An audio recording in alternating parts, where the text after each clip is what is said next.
అందరికీ నమస్తేనండి. ఈరోజు ఏం టిఫిన్ అత్త? ఉప్మా. నిన్న అనంతపూర్కి వచ్చేటప్పుడు బెంగళూరు బేకరీ నుంచి బ్రెడ్ తెచ్చుకున్నాను.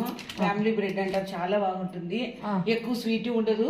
60-70 సంవత్సరాలు అంటే ఒక బేకరీ 2-3 ఉన్నాయి. కానీ వీళ్ళు బీబీ అంటారు చూడే, వీళ్ళు చాలా రోజు ఏండ్ల నుంచి ఉంది. ఇంకోటి కప్పు కేక్ అని చాలా బాగుంటుంది.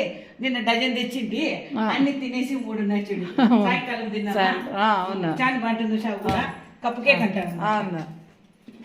మున్ని తట్ట తీసుకోమ్మా. వేడి వేడి ఉప్మా, సింపుల్. చాలు చాలు. ఆమె తట్ట తీసుకో. మున్ని తట్ట అంటే తీసుకో. పెరుగు ఉంది, ఓకేనా? ఆయన వచ్చిన రోటీ ఇస్తాను. మున్ని